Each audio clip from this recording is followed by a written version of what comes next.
Bonjour à toutes et tous, bienvenue pour cette 50e émission Jump Academy. On pourrait fêter un anniversaire. Salut Jean-Marc, Salut Sam. voilà, qui fait partie avec moi des meubles de cette émission. On ne bouge pas, on est là. Et ce soir, on a Marine et Marina. Bonsoir toutes les deux. Bonsoir Marine, Marina. Bon, bienvenue dans cette émission, alors voilà, comme on l'a dit, fête ce 50e anniversaire, ce jubilé, on se disait tout à l'heure, sur un sujet, alors je vais tout de suite vous partager le titre avant que Marine et Marina nous se présentent, qui est La Bible, un trésor à partager. Voilà, donc un titre énigmatique, et on va aller à la chasse au trésor aujourd'hui.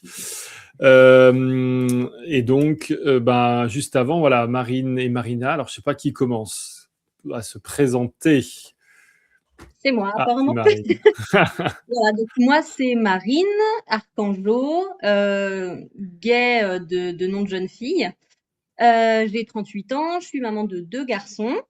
Voilà, et on est toutes les deux originaires de... Enfin, là, en tout cas, on est en Haute-Savoie. J'étais donc initialement de l'église d'Annemasse.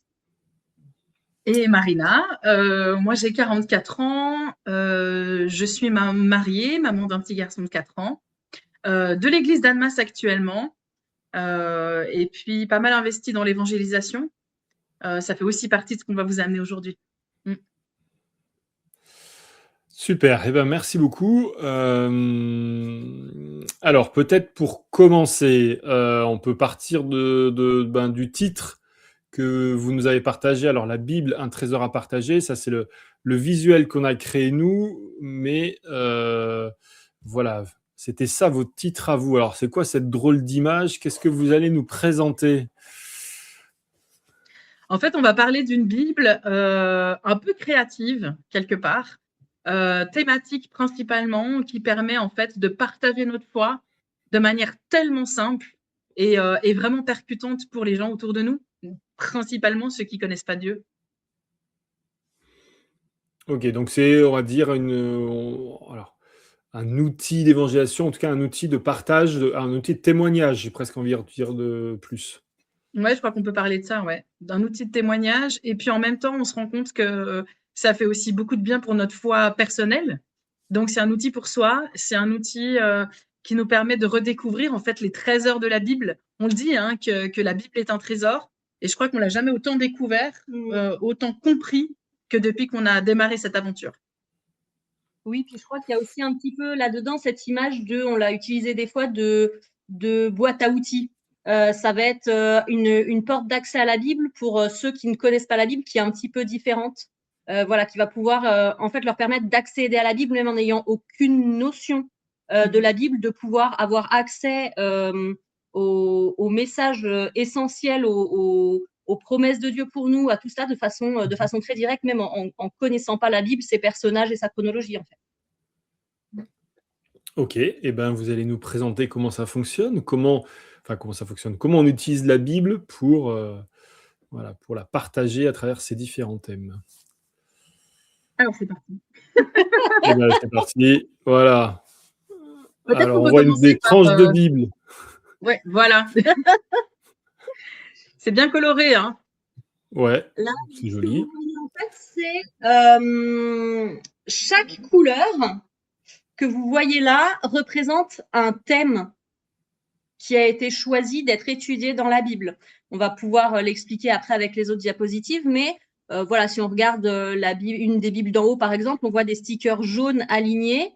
Dites-vous que chacun de ces stickers représente un verset qui parle du même thème. Par exemple, peut-être que là, le jaune a été choisi pour le thème de la joie ou du pardon. Tous les versets qui parlent de la joie ont été étiquetés avec le sticker jaune. Donc, vous pouvez voir là qu'il y en a quand même déjà un certain nombre sur un seul thème. On a déjà de quoi travailler. Donc c'est des marque-pages de couleurs sur un thème choisi, c'est ça? Oui, c'est ça. Par Bible, on essaye en général de proposer 8 à 10 thèmes que chacun va choisir et puis aller fouiner voilà, avec différentes manières de recherche pour justement trouver dans la Bible tous ces versets qui correspondent à un thème. Donc, les thèmes, ils sont hyper diversifiés, hein. On peut travailler sur les finances, on peut aborder la grâce, la famille, les fruits de l'esprit, le caractère de Dieu, la joie, Dieu est avec toi, n'aie pas peur. Il y a eu les combats spirituels, les projets que Dieu a pour moi, le pardon, l'obéissance, la repentance. Enfin, voilà, les thèmes sont infinis. Et qu'est-ce qui vous permet de choisir les critères, les thèmes? Alors, ça Comment vous dépendra. Nous, aujourd'hui, ce qu'on propose, c'est en fait de pouvoir avoir une Bible qu'on crée pour quelqu'un de notre entourage, que ce soit un voisin, que ce soit notre conjoint qui ne partage peut-être pas notre foi, notre enfant qui va découvrir la Bible, voilà, un collègue de travail.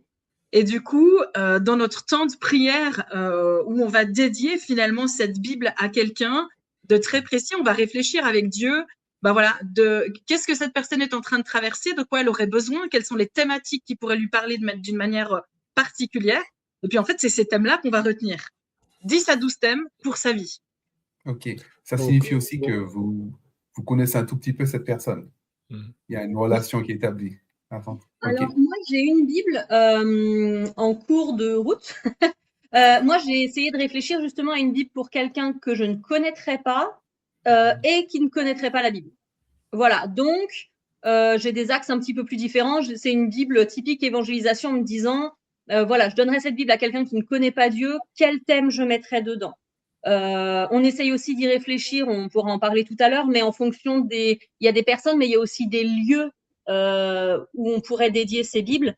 Et là aussi, les thèmes, ils vont varier en fonction du lieu où on va remettre cette Bible, en fait. Si tu mets peut-être la diapo suivante, on va avoir différents thèmes qui vous montrent un tout petit peu ben voilà, l'étendue des thématiques possibles. Hein. Ben ça devient très, très large. Pour quelqu'un justement qui ne connaîtrait pas forcément Dieu, peut-être que le deuxième onglet où on a Dieu, son amour, sa protection, sa direction, son pardon, sa guérison, sa joie, etc. La prière est ton identité.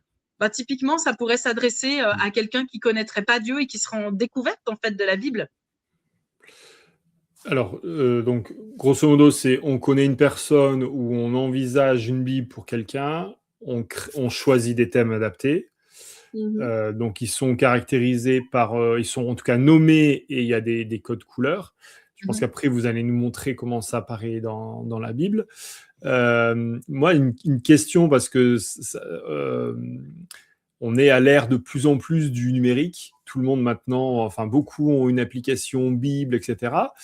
Qu'est-ce qui vous a poussé à faire ce choix d'une Bible, donc en format papier, plus de se dire, vous auriez pu inventer quelque chose avec, je sais pas moi, une appli Bible, enfin ainsi de suite. Qu'est-ce qui vous a fait le choix du format papier? Alors, enfin, est-ce que vous l'avez réfléchi à ça ou bien c'est parce qu'on a pris le papier, parce que voilà. En fait, honnêtement, je crois que ma réponse c'est Dieu, il a guidé toute chose. Mais vraiment, c'est parti de moi, je tombe sur une vidéo d'une chrétienne américaine qui fait des Bibles semblables, mais où les gens passent commande en fait. Donc, elle fait ce type de Bible pour des gens qu'elle connaît pas nécessairement. Et en fait, moi, mon fils allait se baptiser quelques mois après. Et je me suis dit, c'est le plus beau cadeau que je peux lui offrir à son baptême. Bien sûr, c'est une Bible. Mais qu'est-ce que j'ai envie de lui transmettre dans cette Bible en tant que maman? Vous savez, la maman qui a pas fini de donner des conseils, quoi.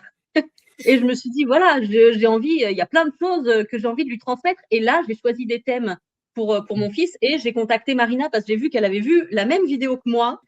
Et du coup, c'est parti comme ça où on s'est dit, voilà, est-ce que tu veux faire une Bible comme ça? Et très rapidement est venue aussi cette idée de dire, est-ce qu'on propose à d'autres gens et que du coup, on crée un groupe de maison. Et donc, les choses se sont enchaînées comme ça et maintenant, on est à plus d'1 an, bientôt 1 an et demi, de groupe de maison. Super. Voilà. Et donc après, c'est vrai que je crois que le côté du format papier, c'est aussi de revenir à la source, hein. Quelque chose de très présent, une Bible justement qu'on a peut-être oublié parmi toutes les applications qui sont hyper intéressantes aujourd'hui, de prendre le temps d'ouvrir notre Bible, de replonger dedans, de retrouver une vraie habitude aussi, de prendre le temps d'aller chercher ce que Dieu a pour nous, pour notre journée. C'est vrai que c'est le format papier, ça nous a peut-être aussi un peu plus parlé. Et puis là, vous allez voir après, plus avant dans nos diapositives, que ça nous a aussi permis de personnaliser de plein de façons différentes cette Bible, ce qu'on ne peut absolument pas transmettre dans une application. C'est vrai. Ok. Ok, alors, voilà comment ça se construit. On a la Bible, on choisit notre thème, tac, choisis mon code couleur, j'ouvre la page et donc j'arrive là-dessus. Voilà. On arrive là-dessus, on va positionner notre marque-page de la bonne couleur du thème qu'on a choisi. On va écrire la référence du verset qui est concerné. Et puis, dans l'idée, alors on va surligner le même verset avec la même couleur. On utilise principalement des crayons de couleur. On a testé tout un tas de matériels différents, mais finalement, les crayons de couleur, ça marche très bien. Vous en avez toutes les couleurs. Ça correspond très souvent aux différents marque-pages qu'on a. Et puis, ça donne une Bible colorée, quoi. C'est hyper chouette. Après, on peut ajouter justement à l'intérieur de cette Bible, on voit aussi peut-être, on voit ici plusieurs thèmes. Parce que finalement, on se rend compte que sur une même page de la Bible, il peut y avoir plusieurs thèmes avec plusieurs marque-pages de couleurs différentes. C'est aussi pour ça que c'est intéressant de surligner avec les différentes couleurs pour se retrouver beaucoup plus facilement dans la Bible et dans cette page où il va y avoir 3 versets qui parlent de 3 thématiques différentes. Oui, c'est pour ça que c'est aussi bien que la référence soit écrite sur le petit marque-page de couleur. Une fois de plus, on se met dans la tête de quelqu'un qui ne connaît pas forcément la Bible. Pour nous, ça paraît évident le gros chiffre, c'est le chapitre, le petit chiffre, c'est les versets. Mais en fait, quelqu'un qui n'a réellement jamais ouvert une Bible, c'est pas si évident que ça. D'ailleurs, on s'était dit que dans des Bibles vraiment qu'on va offrir comme ça à des gens extérieurs, dans les premières pages, ça peut être tout à fait indiqué d'avoir un petit mémo qui dit par exemple, d'écrire, je sais pas moi, Jean 3,16, allez, et de mettre Jean, c'est le nom du livre, 3, c'est le chapitre, et que les gens ils puissent avoir un petit guide comme ça. Donc là, c'est vrai que ça permet à une personne même qui connaît pas bien de se dire, ah oui, donc là vraiment, le thème qui parlait de la joie, c'est vraiment celui qui est en orange, et je vais chercher ce qui est en orange. Ok, donc on voit comment ça se construit, comment ça s'utilise. Donc, alors, je sais pas quellement vous les allez l'expliquer. Je pose la question maintenant. Peut-être vous me dire, on va l'expliquer plus tard. Maintenant, comment votre choix à vous, il se fait des versets. Est-ce qu'il y a même un espèce d'ordre ou est-ce que les gens ils prennent le thème et puis voilà, ils prennent là où ils veulent le post-it. Donc, pour moi, il y a l'utilisation. Est-ce qu'il y a un ordre? Et deux, même si vous l'avez évoqué par rapport au groupe de maison, comment vous choisissez les thèmes et la suite de versets du thème? Alors peut-être, comment on fonctionne avec notre groupe de maison. On va déterminer ensemble 2 thèmes chaque mois. On va créer des drives, des fichiers drive qui vont nous permettre de pouvoir travailler ensemble sur un même document. Et chacun va chercher, va nourrir finalement ces fichiers drive avec tous les versets bibliques qu'il aura trouvés sur le thème. Donc, on va avoir profusion de versets bibliques sur une thématique, par exemple la grâce. Et à la fin, chacun va choisir quels sont les versets qui lui semblent les plus adaptés. On en choisit à peu près une vingtaine par thème en général. Et donc, c'est vrai qu'il s'agit de réfléchir à quel verset est peut-être le plus adapté à la personne à qui on va offrir cette Bible. Certains versets sont absolument pas compréhensibles. Et on s'est rendu compte il n'y a pas très longtemps, quand on a traité d'un sujet qui était le combat spirituel, ça peut être quelque chose de très facile, adapté pour des anciens, par exemple, d'église. Mais finalement, si on le propose à quelqu'un qui ne connaît pas vraiment la foi, c'est imbuvable, en fait, c'est incompréhensible. Il faudrait mettre des sous-titres, il faudrait rajouter peut-être des post-it pour expliciter le verset, pour donner une traduction. Ça n'a pas vraiment de sens. Donc, on se rend aussi compte que certains thèmes ne sont pas adaptés, que certains versets ne sont peut-être pas ceux à retenir les plus facilement. Par contexte, oui, c'est ça. C'est de se rappeler que pour quelqu'un qui peut-être va venir piocher ce verset et ne connaît pas l'ensemble de la Bible, il y a certains versets, nous, on les comprend, voilà, mais il y a certaines choses lues hors contexte, ça peut même être violent. On peut se dire, attends, là, il y a quelque chose qui me fait pas très envie. Voilà, donc c'est le choix pour les personnes va se faire comme ça. Mais du coup, dans un même groupe, tout le monde n'aura pas exactement la même Bible. Chacun aura fait ses choix. Et de la même manière, comme tous les mois, on choisit 2 thèmes ensemble, il y a par moment quelqu'un dans le groupe qui va dire, OK, sur les 2 thèmes qu'on a choisis dans le groupe, au vote, hein, au plus grand nombre. Il y a peut-être un des deux thèmes qui, moi, ce mois-ci, me correspond pas, et moi, je le mettrai pas dans ma Bible. Voilà. Mais par contre, je fais l'exercice de chercher aussi de nourrir cette thématique pour les autres. Et puis peut-être le mois prochain, ce sont les autres qui vont nourrir ma thématique à moi et qui va m'être très utile plus tard. Ce qui fait qu'on termine en fait en général notre groupe de maison qui va se déployer sur 5 mois à peu près, à raison d'une fois par mois. Donc on aborde en général une dizaine de thèmes. Et donc du coup, même si dans ma Bible je vais mettre que 8 thèmes et certainement des thèmes qui ne correspondent pas du tout à ceux qui ont été choisis, je repars quand même avec 10 thèmes complets. Okay. Et moi, la question, c'est alors, là, c'est sur la partie création choix des thèmes, choix des textes. On voit comment ils sont repérés dans la Bible. Maintenant, vous avez une Bible avec plusieurs thèmes que vous offrez à quelqu'un, si j'ai bien compris, qu'on connaît. Et donc, comment est-ce que la Bible, elle est utilisée? Est-ce que il choisit le thème Dieu et il prend les post-it du premier au dernier dans l'ordre de la Bible? Est-ce qu'il y va au pif? Est-ce que vous lui proposez, est-ce qu'ils sont numérotés, je ne sais pas moi, de 1 à 20, imaginons? Comment ça se passe? Alors pour l'instant, c'est un petit peu, ils peuvent piocher. Moi, je vais te donner l'exemple. Dans la Bible de mon fils, le premier thème, c'est réconfort, encouragement, dans lequel il vient régulièrement piocher. Et je le vois venir prendre sa Bible et prendre un des thèmes et l'ouvrir. Il peut y passer 2 minutes comme 10, comme voilà, mais il vient chercher comme ça.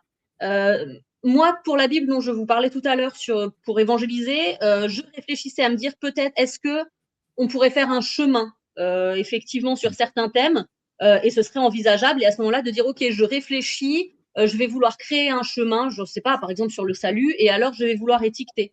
Je vais pouvoir numéroter à ce moment-là. Moi, j'ai fait aussi quelque chose d'autre, c'est que j'ai fait un thème, les grands personnages de la Bible. Donc là, je n'ai pas numéroté, mais on sait que ce n'est pas qu'un seul verset. Donc, j'ai sur le marque-page, au lieu de marquer la référence, j'ai marqué le personnage, par exemple, Moïse. Et j'ai vraiment fait un trait de crayon ou de surligneur, peu importe, sur les pages à côté de tous les paragraphes. Donc, quand on tourne la page, on continue en fait de suivre la ligne de couleur jusqu'à ce qu'elle s'arrête, qui en fait nous accompagne sur toute l'histoire d'Abraham. Voilà. Donc, c'est des variantes qu'on peut tout à fait amener comme ça en fonction des thèmes et de la façon dont on veut l'aborder avec les personnes. Pour compléter peut-être la question de Sam, moi, ce que j'ajouterais, est-ce que, en effet, une personne, mon voisin, je lui offre cette Bible, il choisit, est-ce qu'à un moment donné, est-ce qu'il peut revenir vers moi, puisque je pense qu'il y a quand même un lien avec la personne, est-ce qu'au départ, on dira à cette personne, voici ta Bible, on explique le fonctionnement, on pourrait lui dire, par contre, quand tu analyses un thème, si tu sens que tu as des questions, que tu te sens perdu, tu peux revenir naturellement. J'imagine que ça fait partie aussi du process, parce qu'à ce moment-là, je pense que c'est intéressant, parce que j'ai aussi l'idée que, effectivement, le Saint-Esprit travaille, et que quand la personne prend un texte, peut-être que ce sera approprié. Mais il peut aussi y avoir, à un moment donné, qu'elle se sente un peu, pas perdue, mais dans un questionnement. Parce que c'est intéressant que le questionnement naisse aussi naturellement. Est-ce que, voilà, dans le lien, donc, il y a au préalable de dire, tu peux revenir vers moi si pendant que tu étudies un thème, tu te sens un peu perdu. Tu penses qu'il y a ça? Bien sûr, c'est possible d'envisager ça. D'ailleurs, c'est souvent des personnes proches, en fait, à qui on offre ces Bibles jusqu'à maintenant. On n'a pas encore eu l'expérience d'offrir des Bibles à un service d'aumônerie, par exemple, où simplement la Bible doit être déposée et utilisée sans qu'on puisse savoir un tout petit peu et sans que ça puisse être accompagné. Mais c'est vrai qu'aujourd'hui, les personnes qui offrent ces Bibles sont en lien, en fait, avec un voisin, une personne de la famille. Donc, il y a ces allers-retours qui sont possibles. Tout à fait. Et puis, moi, j'imaginais, là, elle parlait par exemple d'un service d'aumônerie. On peut se dire qu'au début de la Bible, de la même façon qu'on va peut-être coller, je vous disais pour le Jean 3,16, comment lire une Bible, on peut y mettre une enveloppe avec différents papiers. On peut très bien mettre le numéro d'un département d'évangélisation. On peut mettre un listing de numéros de pasteurs d'une fédération. La personne qui a fait la Bible peut choisir de mettre son numéro ou une adresse email. Toutes ces choses-là, elles sont possibles. Après aussi, ce qui est intéressant, c'est ce qu'on va pouvoir mettre à côté. C'est-à-dire qu'on ne fait pas que surligner les versets. On va pouvoir aussi, il y a sûrement peut-être des diapositives où on le voit. Oui. Voilà, comme vous voyez, il y a des annotations. C'est pour ça qu'on a choisi ces Bibles-là. Alors aujourd'hui, en français, elles n'existent que en Louis II 21. Voilà, pour avoir ces marges à côté. On a vraiment choisi ça parce que ces marges, elles permettent d'écrire comme vous le voyez et elles permettent aussi de coller les fameux stickers sans que ça vienne sur les écritures et que ça rende la lecture un petit peu difficile. Donc, dans ces écritures-là, on peut tout à fait écrire une explication, revenir sur un mot en particulier.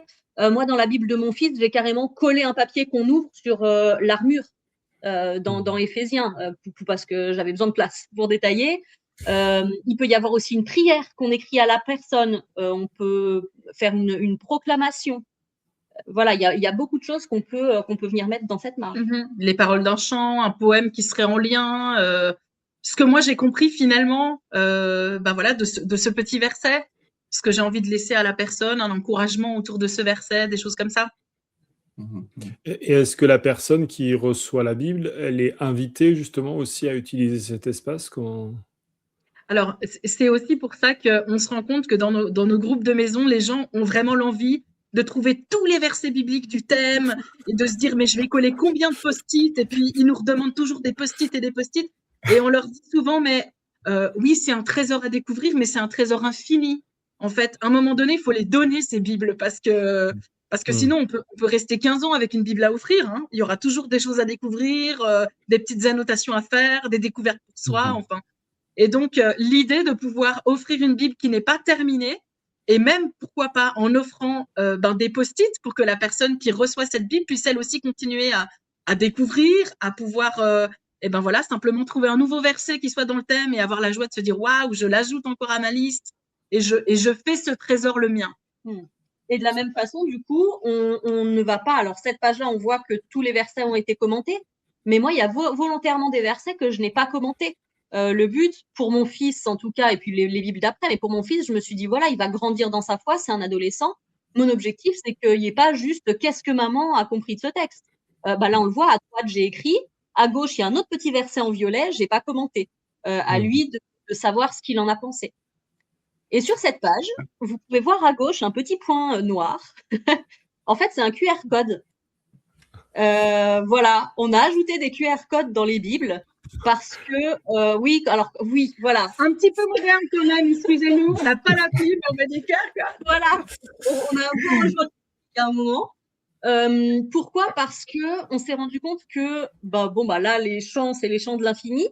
On a rajouté des chants, des louanges. On peut rajouter une prédication qui traite du thème ou du verset. On peut rajouter, vous trouvez en fait sur YouTube des reconstitutions 3D de l'Arche de l'Alliance, du temple de Salomon. Enfin, vous voyez, on peut retrouver des choses comme ça alors nous, on a des images, mine de rien, moi quand j'y pense, j'ai beaucoup d'images qu'on m'a montrées au fil de mon éducation chrétienne, les écoles du sabbat, etc. C'était très imagé petit. Une fois de plus, je trouve que Arche de l'Alliance, quand tu sais pas du tout de quoi on te parle, de l'extérieur, donc déjà, tu imagines une arche. Voilà, ça a l'air très abstrait comme concept. Et je trouve que là, de se dire, ah ouais, ça ressemblait à ça, voilà, c'est de pouvoir rendre les choses concrètes. Donc finalement, ce QR code, on peut avoir des idées. À partir du moment où il y a un lien Internet, il peut y avoir un QR code. Même d'ailleurs, sur un drive personnel, hein, vous pouvez créer ce lien et puis vous allez ensuite le transformer dans un QR code, même à partir de documents qu'on crée nous-mêmes. Donc, ça peut être très infini. Hein. Ça marche beaucoup. En tout cas, on se rend compte que les personnes qui ont reçu ces Bibles ont été assez touchées d'avoir finalement ces QR codes avec, par exemple, des louanges, des chants qui sont vraiment à mettre en évidence le verset qui est choisi. Ça amène une toute autre dimension dans la découverte de la Bible. Hein. On ajoute aussi des instrumentaux parfois pour permettre aux gens d'avoir aussi une possibilité d'avoir des temps calmes pour prendre soin de soi en même temps qu'on est en train de découvrir la Bible. Des temps d'apaisement, c'est aussi chouette. Oui, puis des fois, il y a aussi des églises. Je sais que moi, sur les fruits de l'esprit, il y a Léo à l'église de Vivo à Genève qui avait fait 7 cultes, toute une série sur les fruits de l'esprit. Voilà, c'est vraiment riche de se dire qu'il y a quelque chose qui a été autant approfondi, détaillé et qu'on pouvait mettre là. Donc nous, on a de façon pratique investi dans des mini-imprimantes en fait, qui sont comme des petites étiqueteuses, qui nous sortent ces QR codes et qu'en fait on peut partager dans les groupes. Donc on a aussi des ateliers QR codes. Voilà. Alors très vite, pareil, les gens voient le nombre d'idées qu'ils peuvent avoir et disent non, mais je vais m'acheter ma mini imprimante parce que j'ai besoin d'en faire plus. Ok, non, mais c'est super intéressant parce que c'est vrai que ça ouvre plein de possibilités. Ça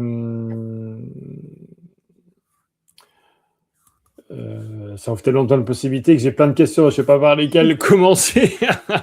Est-ce que alors je sais pas si vous allez le reprendre, mais entre guillemets, c'est quoi le matériel dont on a besoin? Donc j'ai envie de dire, il y a une Bible, les post-it, les crayons de couleur, l'imprimante QR code, éventuellement, ça c'est en option. Et puis, alors, d'autre. La Bible qui est utilisée, c'est une Bible qui s'appelle Journal de bord. Hein. C'est justement cette Bible qui permet d'avoir ces marges. Des marque-pages, vous en trouvez à plusieurs endroits. On utilise aussi des stylos spéciaux qui permettent justement d'écrire sur ces marque-pages. On s'est rendu compte que en utilisant des bics ordinaires, etc., ça bave beaucoup. Donc, on a certains stylos qui sont typiquement de ce genre de trucs, Stedler, par exemple, qui sont des stylos permanents qui permettent justement d'écrire sans que ça bave. Et ça nous permet vraiment de pouvoir avoir des marque-pages où on peut inscrire les versets correctement. Pour ceux qui nous suivent, on vous mettra un lien dans la description de la vidéo, peut-être avec un petit récap de tout le matériel, sans citer de marque, ou bien des marques, parce qu'il n'y a que celle-là. Voilà, on ne fait pas de pub. Mais en tout cas, du matériel qui a été testé. Voilà. C'est qu'il y a eu du crash test quand même, faut se le dire. Voilà, donc il y a vraiment des choses qui sont intéressantes de savoir aussi, c'est que ces marque-pages, ils peuvent se décoller et se recoller. Parce qu'on a souvent, alors ça dépend des groupes, on a eu beaucoup de groupes où on voyait les gens arriver même au 3e rendez-vous et il n'y avait toujours rien de collé et de nous avouer, mais j'ai peur de me rater. Et démarrer le collage, il y a un petit blocage chez pas mal de gens. Et une fois qu'ils ont vu qu'en fait ça se décolle, ça se recolle, bon, ça y est, après c'est parti. Donc c'est vrai que là, pour cette partie qui bave, il y a les stylos comme Marina vient de montrer. Pour écrire dans la Bible elle-même, par contre, un bic, ça va très bien. Et c'est vrai que pour surligner, on en est arrivé au crayon de couleur parce qu'on avait trouvé des surligneurs qui sont faits pour les Bibles. Donc c'est top parce que c'est vraiment un feutre surligneur large, mais qui ne transperce pas la page. Le problème, c'est que c'est une marque américaine, elle est sur les sites, d'un coup elle disparaît, après elle est revenue, elle était à 56 € les 9 feutres, enfin... Ouais, parce qu'en fait, la demande explose. Il s'avère parce que, pour la petite histoire, en fait, l'américaine qui a fait cette Bible, on lui a écrit pour lui dire, écoute, nous, on en fait des groupes. Et il s'avère qu'il s'est mis à faire des groupes aux États-Unis. Sauf que les prix explosent de certains matériaux, etc. Donc, il y a des choses, et même le prix des Bibles. Les Bibles ont aussi augmenté significativement depuis une petite année. Voilà. Donc, c'est vrai qu'on en est arrivé à ces crayons de couleur. Il existe aussi des espèces de craies grasses pour ceux qui veulent. Mais voilà, là, les crayons de couleur, les choses comme ça, c'est ce qu'il y aura de mieux. Et puis, on mettra effectivement le lien des stickers et du code noir. Ah bah voilà, typiquement. Voilà, le papier sur l'armure. Il n'y avait pas la place dans la marge, on voit. Voilà, on peut avoir beaucoup de choses à rajouter. À gauche, c'est aussi Marina, je crois, qui a écrit dans la marge. Voilà, des fois, il y a vraiment plein de choses à commenter. On peut aussi se dire que on va vouloir commenter tout un texte et il y a des endroits où on va vouloir surligner un mot d'une autre couleur et pareil, on va surligner nos annotations d'une couleur pour dire cette annotation, c'est sur tel mot. Voilà, le code couleur, il sert beaucoup à ça, à se repérer.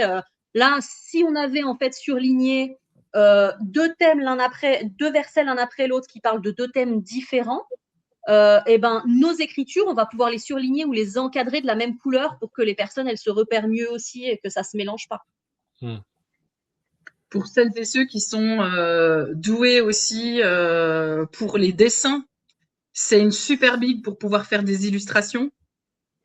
Voilà, il y a une infinité de possibilités. Dès qu'on a des grandes marges comme ça, il y a des choses qui sont très chouettes. Dans ces bibles, justement, on a des versets comme ça qu'on peut colorier. C'est hyper sympa.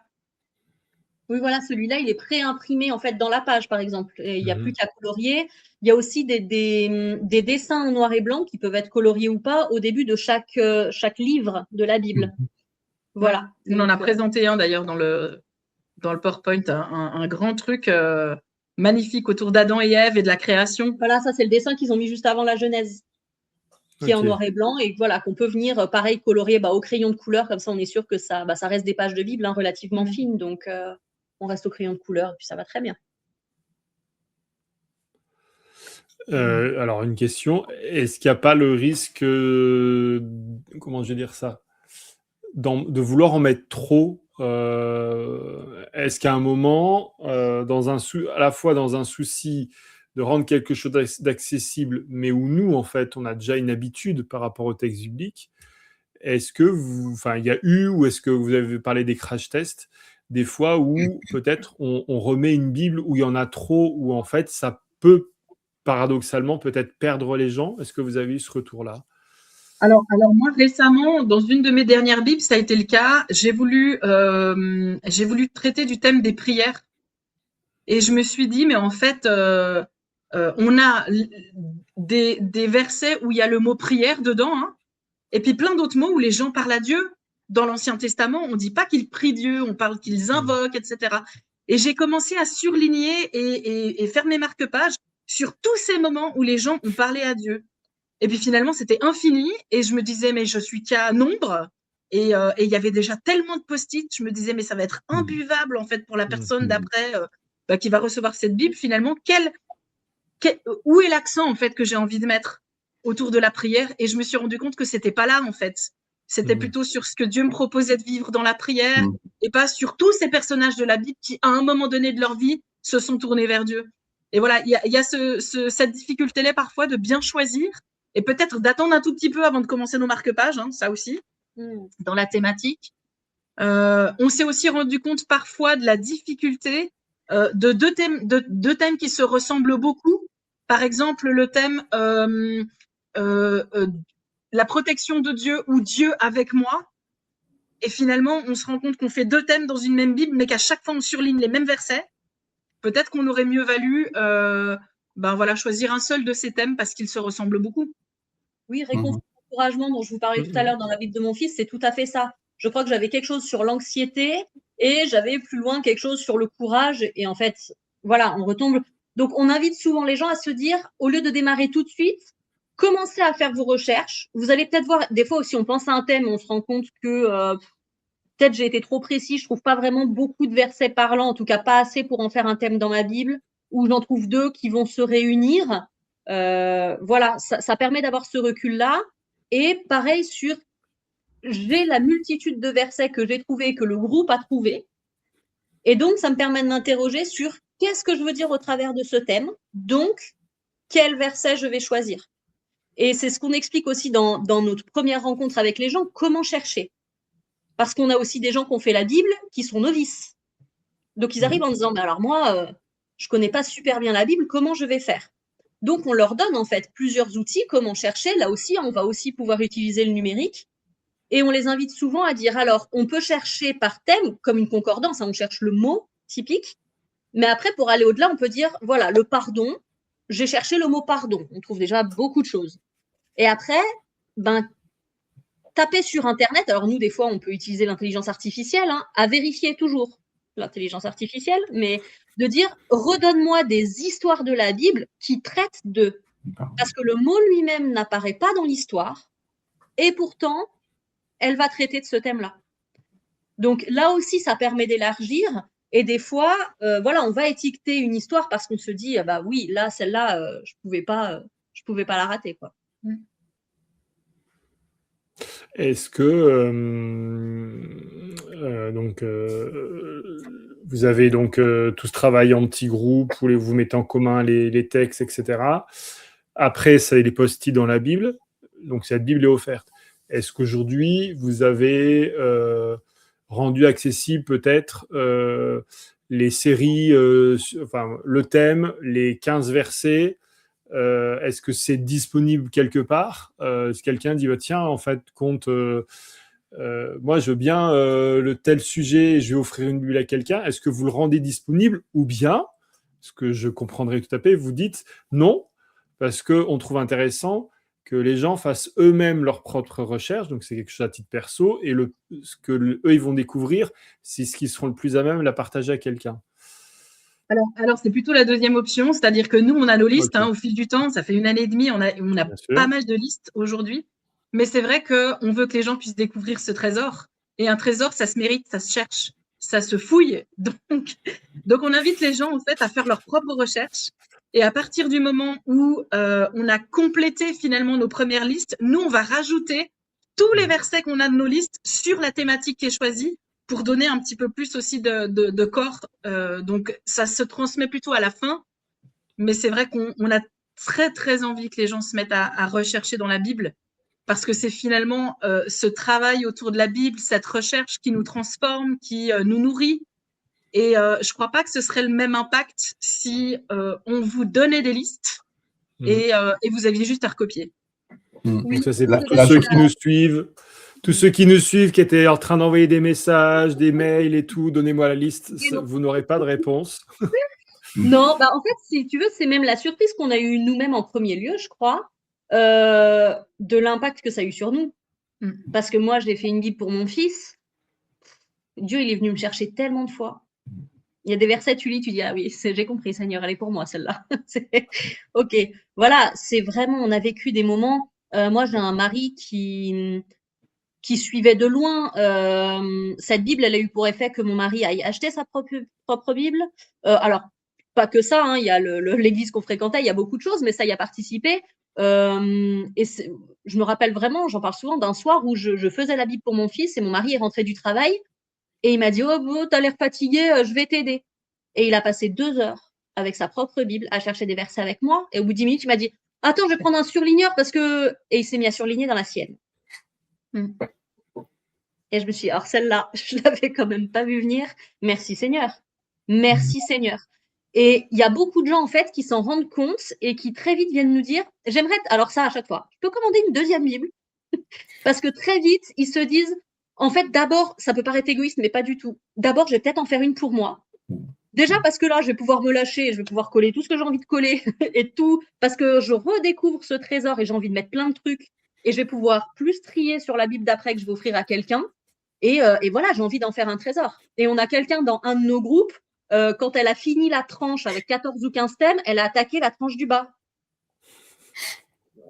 Voilà, elle avait plus fini de trouver des trésors et elle est...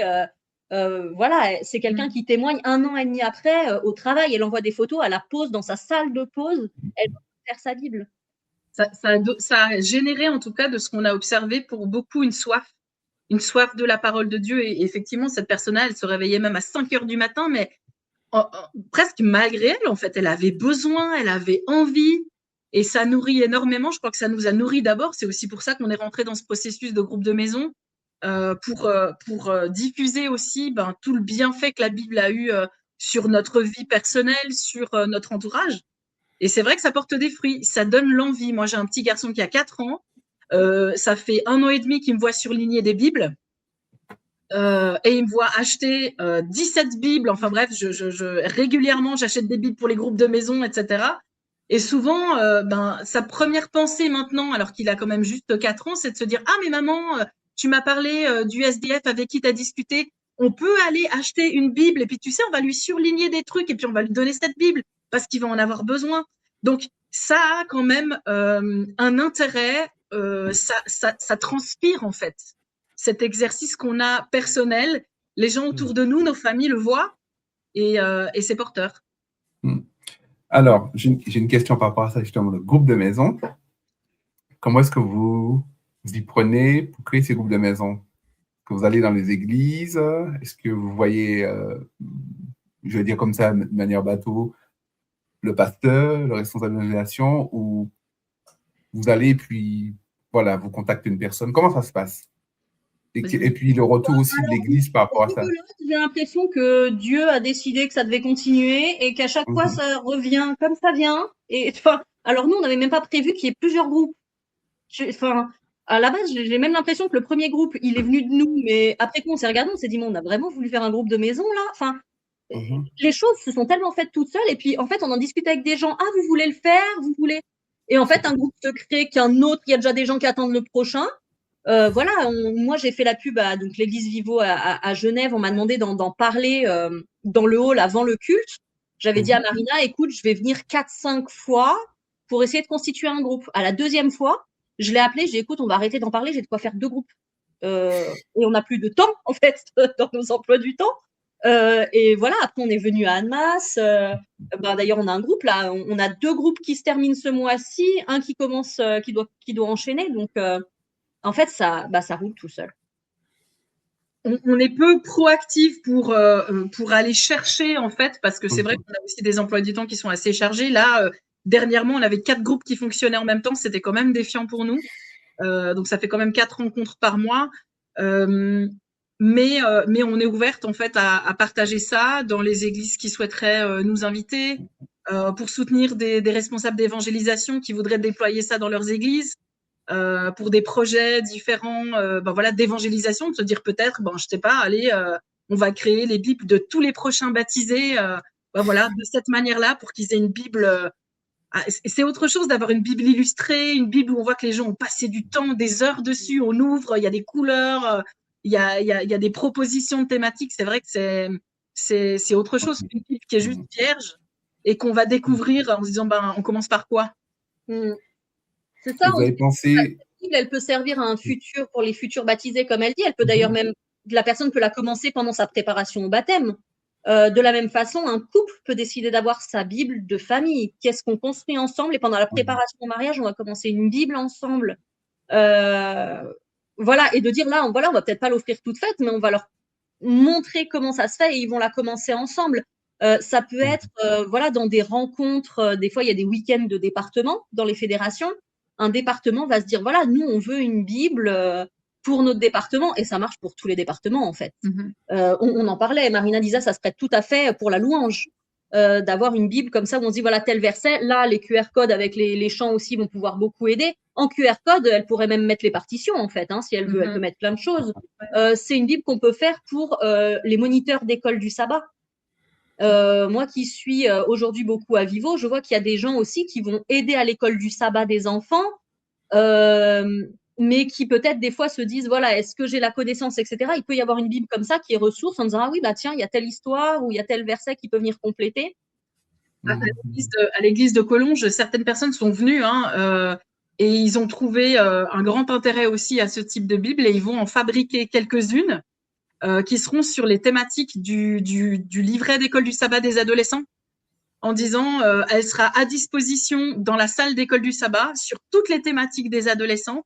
Et voilà, ils peuvent venir piocher, vérifier, l'emprunter, et ça sera comme une ressource aussi pour eux. Je trouve ça super. Ouais, il y a un ancien d'église qui nous a dit, je vais le faire parce qu'il y a des thèmes, je connais les réponses, mais des fois, tu es pris de court comme ça, voilà, quelqu'un t'attrape dans le couloir d'une église ou une question comme ça brûle pour point. Et en fait, de se dire, voilà, je sais déjà quel thème. Alors là, pour le coup, c'était un ancien, c'était un peu plus précis, mais il y a des thèmes, je sais déjà, il y avait notamment le combat spirituel, des choses que je vais vouloir déjà étiqueter et avoir à portée de main quand je vais accompagner certaines personnes. Les croyances adventistes, l'état des morts, des questions qui sont sur comment on conduit quelqu'un au salut, quel texte on prend, en fait, on s'y prend comment. Alors oui, si on a préparé notre étude biblique, c'est parfois plus simple, mais finalement, si on est dans un temps d'évangélisation de rue et qu'on a envie de partager quelque chose et d'un coup on se dit je sais pas mes fiches, on a peut-être une Bible déjà avec quelques versets comme ça, on dit ah voilà, là je sais que je peux avoir quelque chose d'intéressant à transmettre. Pas mal. J'ai une question à poser. Est-ce que vous avez réfléchi peut-être à former des gens? Comme vous avez dit tout à l'heure que le temps, ça vous demande beaucoup d'investissement. Est-ce que vous êtes déjà dans cette idée de formation? Oui, c'est quelque chose qu'on a abordé parce qu'on s'est rendu compte que la demande dépasse notre temps, notre disponibilité. On n'a pas encore mis en place de groupes qui pourraient ensuite diffuser ça, mais c'est vrai qu'on a quelques personnes qui ont accompagné nos groupes jusqu'à maintenant et qu'on verrait assez bien pouvoir reprendre aussi voilà, certains groupes de maison. Et on s'était dit justement, par exemple, dans des week-ends ou des temps de rencontres de fédération, si là, ça peut être un temps où peuvent être formés des responsables de certains départements, et qu'après, ben voilà, tout le monde est au même endroit le temps d'un week-end ou d'une semaine, et qu'après, ça permet après de diffuser et que chacun repart dans sa région. Super, voilà, vraiment, ce serait si ça peut servir, c'est vraiment l'objectif. Parce que c'est vrai qu'aujourd'hui, on avait cette formule de groupe de maison qui s'étale sur 4-5 mois. Ça reste très, très défiant hein, de trouver des dates communes pour se rencontrer. Donc, parfois, ça s'étale. Hein, on ne fait plus les choses en 5 mois, mais ça dure 8 mois. Enfin, voilà. On perd peut-être aussi de la motivation. On se rend compte aussi que peut-être de créer des week-ends de démarrage de ces Bibles sur 2 jours, où on vit des temps spirituels et en même temps, on va travailler cette Bible, on donne tous les outils, les gens partent après, ils sont équipés. Et puis, c'est parti pour des Bibles. Ça, c'est des choses aussi possibles. Je crois que vous vouliez me montrer une petite vidéo. Oui. Alors, je ne sais pas si je la lance tout de suite. Je ne sais pas s'il y a du son ou pas. Non, il n'y a pas de son, mais on peut l'expliciter. Ça donne un petit peu une idée de ce que c'est finalement. Hein. Une Bible complétée. Bien sûr, ça ne marche pas comme il faut tout de suite. Alors, je vais revenir au début. Je vais montrer un petit peu. Voilà. C'était de vous montrer un peu quand on l'ouvre, comment on peut l'utiliser. Donc, on peut voir, voilà, la personne, elle a son listing de différents thèmes. Elle va en choisir un qui l'intéresse. Donc là, par exemple, OK, je cherche un verset sur le pardon. Voilà, donc là, il y a le choix hein, quand même. On voit qu'il y a de quoi faire. Elle peut en choisir un, vous voyez, pas forcément le premier. La référence est à nouveau notée dessus. Donc là, on est sur Néhémie 9, 17. Et quand on cherche en face, voilà, il est surligné. On peut retrouver le fameux verset. Et là, pour le coup, vous voyez qu'il y avait aussi, pour le coup, un QR code à côté qui peut ramener, comme on l'a dit, à une prédication, un chant. Et on voit que là, voilà, on trouve un autre thème. Il y a une autre étiquette sur la même page qui était voilà une étiquette grise, donc tout en haut. Quand je reviens tout en haut en gris, et ben là, c'était un thème sur le caractère de Dieu. Voilà. Donc, c'est comme ça qu'on peut se repérer et utiliser cette Bible une fois qu'on l'a en main. C'est super, je pense que c'est hyper pratique, hyper concret, donc on voit les pistes à titre perso, groupe, partage à d'autres personnes. Donc je pense qu'il y a vraiment plein de facettes hyper riches. Donc merci de nous avoir partagé ça.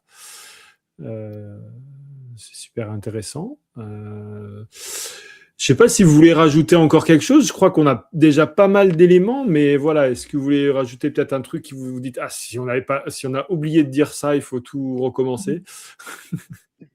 Peut-être une idée de la perspective en fait. Hein. Il faut se dire qu'en fait créer une Bible c'est facile. Finalement c'est assez facile. Nous on a commencé il y a 1 an et demi. On a déjà pu permettre à des gens d'offrir 37 Bibles. En 1 an et demi, c'était déjà pas mal. On a, avec notre prochain groupe de l'église d'Annemasse, on a 11 nouvelles Bibles qui sont commandées. Donc, 11 nouvelles personnes. Vous voyez qu'en 1 an et demi, on atteint 48 Bibles. C'est excellent, je trouve. La parole de Dieu, elle est prêchée, elle devient vivante. C'est un trésor qu'on découvre et qu'on a encore envie de découvrir, de transmettre. Elle prend racine dans notre vie. Et je trouve que c'est ça finalement toute la richesse de ce projet, c'est de créer des Bibles qui prennent effectivement un petit peu de temps, mais qui nous nourrissent en même temps qu'elles vont nourrir quelqu'un. Et ça devient finalement quelque chose d'accessible pour soi et puis aussi pour l'autre. Oui. Dans les perspectives, moi j'ajouterais aussi que, alors on peut, j'en parlais tout à l'heure pour des futurs mariés, mais une famille, on peut décider de démarrer une Bible ensemble et de se dire, notre début de sabbat où on va avoir un temps en fait où on fait une Bible tous ensemble, même avec ses enfants. On réaborde tellement de thèmes et tellement de sujets familiaux, tellement ça soulève tellement de choses enrichissantes. Et après en évangélisation, j'ai envie de dire, il faut pousser large. C'est vrai que souvent on pense forcément à des gens qu'on connaît. C'est vraiment intéressant. Je veux dire, on voit les temps dans lesquels on vit. J'ai presque envie de dire, on n'a plus le temps, quoi. Allez-y, osez. J'ai vu un chiffre cette semaine qui dit que 82% des non-croyants diraient oui si un ami les invitait à l'église. Et là, je me suis dit, mais j'en ai raté combien? Enfin, je cherchais dans les gens que je connais qui ne croient pas, je me suis dit, mais lesquels, ils sont où les 82% qui me diraient oui? Je vois bien que c'est ma vision qui est limitée. J'en verrai pas 82%. Dans les faits, il y en a. Donc, à qui je vais aller offrir une Bible? Parce qu'au pire, quoi? Il y a peu de chances qu'il me frappe avec. Donc, je peux aller offrir une Bible. Et ça se trouve, lui, il va pas la toucher. Peut-être que chez lui, c'est sa mère qui va ouvrir cette Bible. Peut-être qu'il va la laisser. Dieu, il conduit toutes choses après. Mais qu'est-ce que je décide d'en faire? On a des hôpitaux dans nos régions. Moi, quand on a lancé notre premier groupe, il s'est avéré qu'on m'a trouvé une maladie et que j'ai été hospitalisée pendant le premier groupe. Et quelqu'un de l'aumônerie est venu me visiter. Et je me suis dit, mais il devrait avoir des Bibles. Une Bible à disponibilité dans un service. Les journées sont longues, hein. Je veux dire, entre 2 examens et une visite d'un médecin, à part justement se questionner sur la vie, voilà. Une Bible à disponibilité là, c'est tellement riche dans les prisons, dans les foyers pour jeunes. Je veux dire, les maisons de retraite, etc. Les maisons de retraite, les possibilités, elles sont infinies. Et cette Bible, ça se trouve, ce sera pas la personne à qui vous l'avez donnée qu'elle va transformer. Mais Dieu, après, il aura des projets et ces Bibles, elles vont voyager. Moi, il y a même un moment où j'avais envisagé d'en poser une, tu sais, dans les boîtes à livres. Ouais. J'en ai une au bout de ma rue. Je me suis dit, une fois, je vais en faire une, je vais la poser là et j'irai voir au bout de combien de temps elle part. Voilà, oser. Il y a sûrement des idées que vous aurez en regardant que nous, on n'aura pas eu. L'important, c'est ça, c'est de diffuser cette richesse-là. Super. J'ai pas une question, mais vous avez abordé rapidement tout à l'heure l'impact que ça a sur les personnes qui les reçoivent. Et je sais on a une amie au commun qui l'a offert à un couple. Il y a eu des larmes. Ouais. Parce que c'était un cadeau exceptionnel pour ces personnes. Et je pense peut-être que vous avez peut-être un témoignage ou voilà, quelque chose de fort comme ça qui montre que ça touche vraiment les gens quand ils reçoivent ce cadeau. C'est vrai, hein, on repense à ce couple qui a reçu cette Bible. Alors, c'est un enfant qui a quitté l'Église depuis un certain temps et puis sa partenaire ne connaît pas particulièrement Dieu. Mais c'est elle qui était en larmes, en fait, en se disant, mais purée, belle maman, t'as passé autant d'heures pour nous offrir un cadeau comme ça, avec autant de temps investi pour nous. Et je crois que c'est ça qui l'a beaucoup ému. Et on prie que Dieu maintenant fasse son travail. Pour d'autres aussi, je crois que c'est beaucoup l'émotion en fait du soin qui est porté, du temps qui est pris. Ben voilà, ça veut dire que pendant tout ce temps, on a prié pour eux, on a choisi des versets, on a réfléchi à des thèmes qui pourraient leur parler. Enfin, c'est vrai que c'est une portée qui est très intéressante, hein. Ouais. C'est ça. En fait, quand ils la reçoivent, ça redonne, c'est le double effet qui se coule, pardonnez-moi l'expression, mais ils reçoivent une Bible, elle est jolie, elle est personnalisée, et du coup, ça rend précieux. Mais le plus précieux, c'est ce qu'il y aura dedans. Mais ça redonne un regard neuf sur la Bible quand elle est offerte comme ça et de se dire, je trouve que ça redonne aussi, il y a un sentiment de valeur. Moi, c'est un thème que j'ai beaucoup aimé de faire mon identité en Christ. Quelle valeur on me porte. Et en fait, quand je reçois cette Bible déjà d'un frère ou d'une sœur, je me dis, OK, on m'a porté de la valeur. Moi, dans les effets que je pourrais te dire, j'ai un fils qui a tendance à être bileux. Oui, il y a eu rien de mieux que je suis une maman et souvent il vient au salon pour dire faudrait qu'on discute d'un truc. Alors il continue de le faire, mais régulièrement il vient au salon, je me prépare pour une discussion et non, il se dirige vers la Bible et il repart. Il la prend et il s'en va. Et en fait, je me dis mais rien que ça, il y a un réflexe qui est né chez lui. Je vais pas bien, je prends ma Bible. Et rien que quand j'ai vu ça, je me suis dit ok, là Seigneur, on a réussi au moins un truc qui est quand même déjà pas mal. Il va chercher sa Bible quand ça va pas, quoi. Voilà, ces effets-là, ils sont chouettes. Et même nous, je veux dire, on continue de se faire cueillir, je sais pas toi, mais à chaque Bible, c'est pas à la première. À chaque Bible, Dieu vient nous chercher sur quelque chose. Un grand merci pour ce que vous avez partagé toutes les deux. Voilà, on espère qu'il y aura encore plein de Bibles partagées et des vies transformées. Voilà, donc pour ceux qui nous ont suivis, qui sont intéressés, vous retrouverez un certain nombre de ressources qu'on mettra à disposition via un lien dans la description de la vidéo. Merci de nous avoir suivis. C'est la fin de cette saison Jump Academy. Donc voilà. On a du plaisir à avoir vécu ce temps-là avec nous. Merci encore Marine et Marina. Et puis donc à très bientôt. Au revoir. Merci. Allez, au revoir.